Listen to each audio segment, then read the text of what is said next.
Hello, my name is Rajan Arora and welcome to my course Essentials of SQL Server Performance for Every Developer. You are watching the video of Module 3 Building Effective Indexes Part 4 Why Index Column Order Matters. If you are new to this course, please start it from the course introduction video for better understanding. Thank you. In any database, some of our indexes will have multiple columns, and the order of the columns in the index determine if SQL Server will be able to use the index and how SQL Server can use the index. So, let's look at an example to understand this.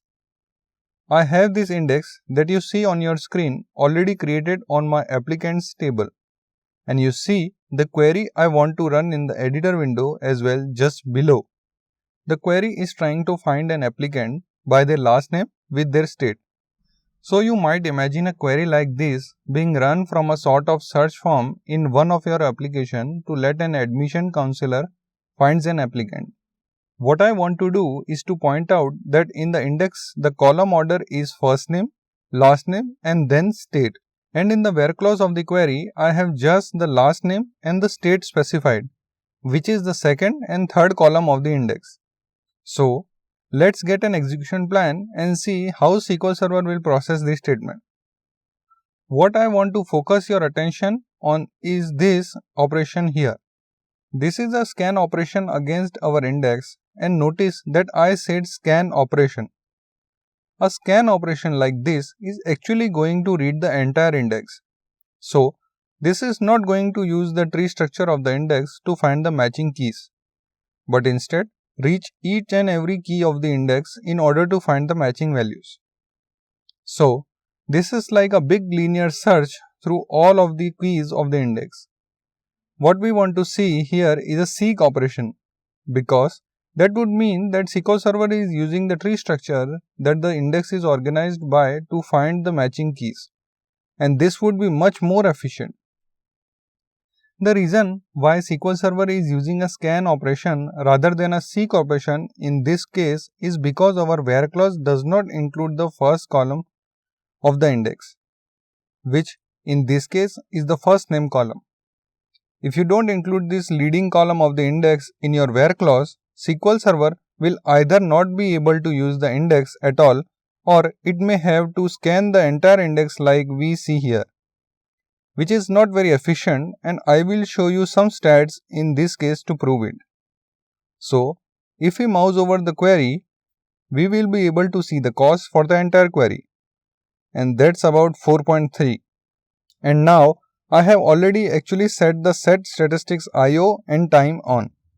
So, if run this query, we will get additional execution stats, and we can see that this query is taking over 2600 logical reads to process, and that includes read both against the table and the indexes on the table. So, this really isn't very efficient. So, let's think about what we can do to fix this. We could modify our query and make the user include a first name value, but this is not really very realistic. The reason our user didn't include a first name value is probably because they don't know it. So, we can't really require them to provide a value that they don't know.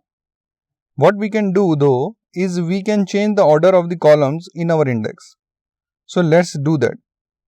So what I am going to do is I am going to drop the current index, and there we go. And now I am going to recreate an index. And in this case I am going to have the last name column in the first position of this index and the first name column in the second position. So I am going to go ahead and create this. And now I will take this query and I am going to get the execution plan again. We see now that the operation here has changed to an index seek operation, and that is what we want because it means that SQL Server is traversing the tree structure of the index to find the matching index keys. So this is going to be a lot more efficient, and we can prove that by looking at some of the stats. So first, we are going to look at the cost here of the overall query, and we see now that's down at 1.4, much more efficient than before.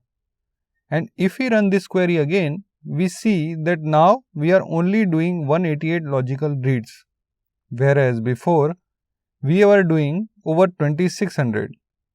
So again, this is much more efficient. And the reason why is because when we have those columns in the index in the right order such that SQL Server can use the index, then SQL Server is having to process a lot less data because it can directly find the data that it needs.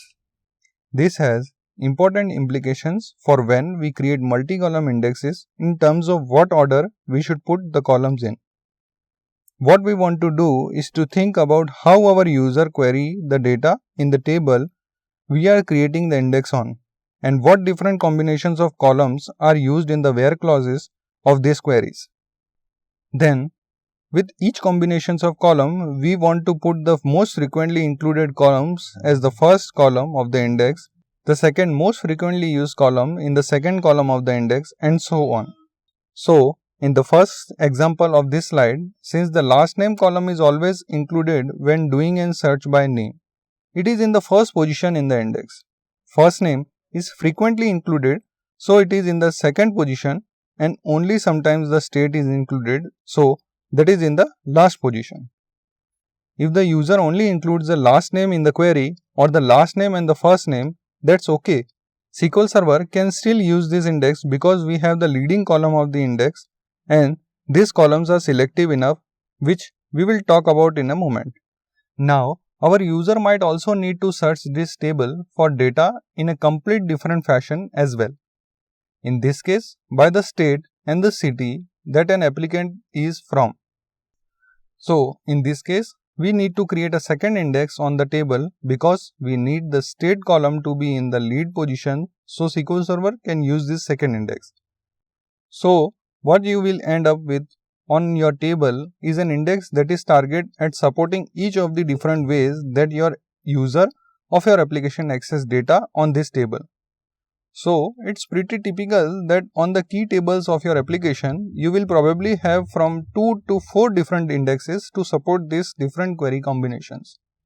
The next step in the process though is to make sure that the index are selective enough so that SQL Server can use them. And we will look at this in the next video. If you like this video, please do share, like and subscribe to my channel for more such videos. Thank you and see you in the next video.